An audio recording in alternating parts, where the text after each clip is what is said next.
KRAFTON India talks a little bit about investing in AI and deep tech and how the company is looking at cost savings. We have now BGMI, New State Mobile, Defense Derby, Road Valley Empires. But probably we might launch one or two more titles within this year and few more next year into different genres, as I mentioned. We haven't really finalized which one to publish first, but I can promise that you will see more going forward. Right. I want to understand, you've been operating out of India for the past 2 years. How does Krafton as a company see the Indian market? Because, there's been a lot of talk around India being seen as a bright spot as far as global economies are concerned. The West is slowing down, but India hasn't really slowed down. In fact, we've also seen investments from tech biggies as early as this year being made in India. So how does Krafton as a gaming company really see India? Yeah, I think gaming market specifically, we haven't seen much growth in other markets.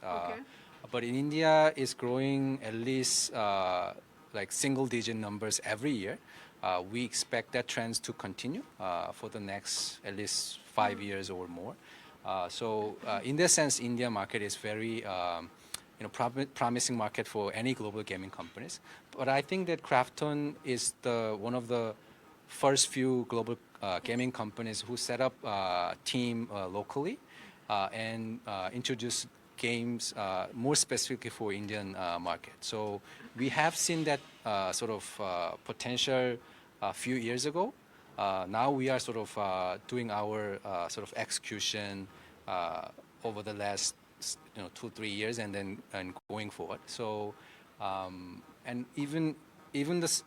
Not just in terms of number of gamers, but also from the revenue or market size perspective, I think India is now becoming at least somewhere around between top 5 to top 10 globally. So I think that trends will, continue, and we definitely want to be part of it. What has the success of BGMI right here in India told you? Because every time there was any news development related to BGMI, it would trend everywhere, right? The kind of traffic that, in fact, we also got on our websites was crazy. What does that really tell you about BGMI's presence in India, about the Indian gamer? Yeah, I mean, it's a very, maybe we didn't expect it fully when we launched the game, but I believe that Indian gamers were looking for, gaming contents with right social elements and also certain little bit more sophisticated gameplays, which can offer different experience whenever they play. So every session they play, they found different approach to certain gameplay in the game, and they got the different outcome out of it. So that kind of dynamic and non-repetitive experience actually made into the gamers in India. I think that's maybe a major factor, success factor for the game, and we try to provide more differentiated experience even within the BGMI because BGMI is now 2 years old game, and also we don't want gamers to be bored about it. So we will continue to launch, include the new contents on top of that.